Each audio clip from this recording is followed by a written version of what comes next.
Hi guys, actually ನಾನಿವತ್ತು ಹೋಗಿದ್ದು ಹೊಸಕೋಟೆಯಲ್ಲಿ locate ಆಗಿರೋ ಕಂಬಳಿಪುರ ಶ್ರೀ ಕಾಟೇರಮ್ಮ ಅಮ್ಮ ಶಕ್ತಿಪೀಠಕ್ಕೆ. ಸೊ ನಮ್ಮ ಸ್ವಂತ ಊರು ಬಂದುಬಿಟ್ಟು ಶಿವಮೊಗ್ಗ ತೀರ್ಥಹಳ್ಳಿ ಆಯಿತಾ. ನಾನಿಲ್ಲಿ ಹೊಸಕೋಟೆಗೆ ಬಂದು 2 ಇಯರ್ಸ್ ಆಯಿತು. 2 ಇಯರ್ಸಲ್ಲಿ ನನಗೆ ಇಷ್ಟವಾಗಿದ್ದ ದೇವಸ್ಥಾನ ಅಂದರೆ ಕಂಬಳಿಪುರ ಕಾಟೇರಮ್ಮ ಟೆಂಪಲ್ಲು. ಇಲ್ಲಿಗೆ ಹೋದರೆ ಏನೋ ಒಂಥರ ನೆಮ್ಮದಿ ಇರುತ್ತೆ ಆಯಿತಾ. ಸೊ ನಾನಿಲ್ಲಿ ಇವತ್ತು ಹೋಗಿದ್ದೆ, ತುಂಬ ಒಳ್ಳೆ ದರ್ಶನ ಆಯಿತು. ಇದಕ್ಕಿಂತ ಮುಂಚೆ ತುಂಬ ಸಲ ಬಂದಿದ್ದೀನಿ. ನಾನು ಹೊಸಕೋಟೆ ಬಂದಾಗಿಂದ ಇಲ್ಲಿಗೆ ತುಂಬ ಸಲನೇ ವಿಸಿಟ್ ಮಾಡಿದ್ದೀನಿ. ತುಂಬ ಅಂದರೆ ತುಂಬ ಚೆನ್ನಾಗಿದೆ. ಇಲ್ಲಿ ದೇವ್ರು ಕೂಡ ಅಷ್ಟೇ ಪವರ್ಫುಲ್ ಇದೆ.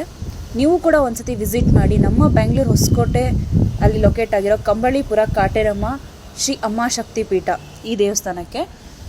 ಇಲ್ಲಿ ಗೋಶಾಲೆ ಇದೆ, ಹಾಗೆ ಮಧ್ಯಾಹ್ನ ಊಟದ ವ್ಯವಸ್ಥೆನೂ ಇದೆ. ಇಲ್ಲಿ ದೇವರು ಕೂಡ ಅಷ್ಟೇ ಪವರ್ಫುಲ್ಲು. ನೀವೇನೇ ಕೇಳಿಕೊಂಡ್ರೂ ಅದು ಅತಿ ವೇಗವಾಗಿ ಆಗುತ್ತೆ. ನನಗಂತೂ ತುಂಬಾ ಇಷ್ಟ ಆಯಿತು. ಇಲ್ಲಿಗೆ ಹೋಗಿಬಿಟ್ರೆ ಏನೋ ಒಂಥರ ನೆಮ್ಮದಿ ಸಿಗುತ್ತೆ. ನೀವು ಕೂಡ ವಿಸಿಟ್ ಮಾಡಿ. ಅಲ್ಲಿ ಹೋಗಿ ನಿಮ್ಮ ಇಷ್ಟಾರ್ಥಗಳನ್ನ ದೇವ್ರ ಮುಂದೆ ನಿಂತು ಬೇಡ್ಕೊಳ್ಳಿ. ಆ ತಾಯಿ ಮುಂದೆ ನಿಂತು ಬೇಡ್ಕೊಂಡ್ರೆ ಆ ತಾಯಿ ಯಾವುದಕ್ಕೂ ಇಲ್ಲ ಅಂತ ಹೇಳಲ್ಲ. ನಾನು ಕೂಡ ಬೇಡ್ಕೊಂಡಿದ್ದೆ, ನಾನು ಬೇಡ್ಕೊಂಡಿದ್ದಾಗಿದೆ.